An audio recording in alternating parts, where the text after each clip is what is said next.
आज का पहला पाठ प्रेरित चरित अध्याय 5 पद संख्याएं 34 से 42। प्रेरित इसीलिए आनंदित होकर महासभा के भवन से निकले कि वे यीशु के नाम के कारण अपमानित होने योग्य समझे गए। उस समय गमलीएल नामक फरीसी जो संहिता का शास्त्री और सारी जनता में सम्मिलित था, महासभा में उठ खड़ा हुआ। उसने प्रेरितों को थोड़ी देर के लिए बाहर ले जाने का आदेश दिया और महासभा के सदस्यों से यह कहा, इस्राएली भाइयों, आप सावधानी से विचार करें कि इन लोगों के साथ क्या करने जा रहे हैं। कुछ समय पहले थदियुस प्रकट हुआ। वह दावा करता था कि मैं भी कुछ हूँ और लगभग 400 लोग उसके अनुयायी बन गए। वह मारा गया, उसके सभी अनुयायी बिखर गए और उनका नाम निशान भी नहीं रहा। उसके बाद जनगणना के समय यूदस गलीली प्रकट हुआ। उसने बहुत से लोगों को बहकाकर अपने विद्रोह में सम्मिलित कर लिया। वह भी नष्ट हो गया और उसके सभी अनुयायी बिखर गए।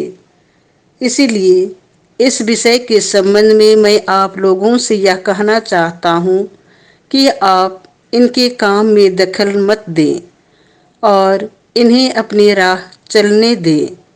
यदि यह योजना अथवा आंदोलन मनुष्यों का है तो यह अपने आप नष्ट हो जाएगा, परंतु यदि यह ईश्वर का है तो आप इन्हें नहीं मिटा सकेंगे और ईश्वर के विरोधी प्रमाणित होंगे।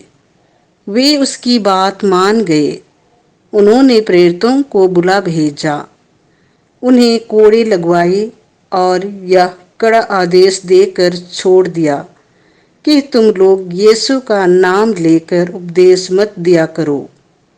प्रेरित इसीलिए आनंदित होकर महासभा के भवन से निकले कि वे यीशु के नाम के कारण अपमानित होने योग्य समझे गए।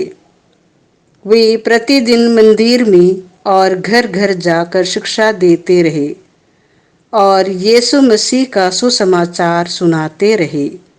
यह प्रभु की वाणी है। संत योहन के अनुसार पवित्र सुसमाचार अध्याय 6 पद संख्या 1 से 15। उन्होंने बैठे हुए लोगों को रोटियां उनकी इच्छा भर बंटवाईं। यीशु गलीलिया अर्थात तिबरियस के समुद्र के उस पार चले गए। एक विशाल जनसमूह उनके पीछे हो लिया, क्योंकि लोगों ने उन चमत्कारों को देखा था जिन्हें यीशु बीमारों के लिए करते थे। यीशु पहाड़ी पर चढ़े और वहां अपने शिष्यों के साथ बैठ गए।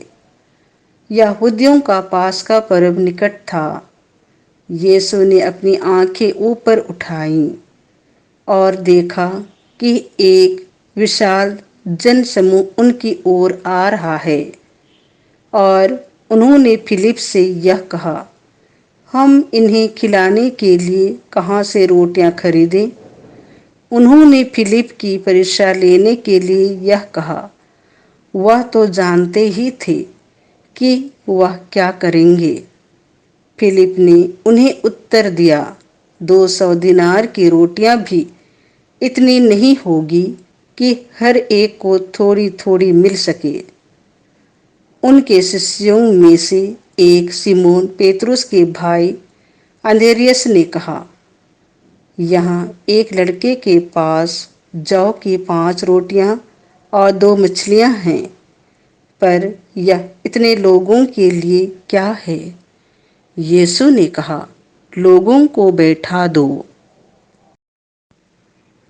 उस जगह बहुत घास थी। लोग बैठ गए। पुरुषों की संख्या लगभग 5000 थी।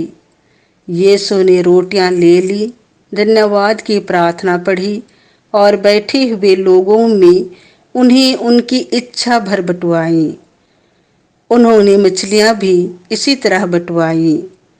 जब लोग खाकर तृप्त हो गए तो यीशु ने अपने शिष्यों से कहा, बचे हुए टुकड़े बटोर लो, जिससे कुछ भी बर्बाद ना हो। इसलिए शिष्यों ने उन्हें बटोर लिया और उन टुकड़ों से 12 टुकड़े भरे, जो लोगों के खाने के बाद जौ की 5 रोटियों से बच गए थे। लोग यीशु का यह चमत्कार देखकर बोल उठे, निश्चय ही यह वह नबी है जो संसार में आने वाले हैं। यीशु समझ गए कि वे आकर मुझे राजा बनाने के लिए पकड़ ले जाएंगे, इसीलिए वह फिर अकेले ही पहाड़ी पर चले गए। यह प्रभु का सुसमाचार है।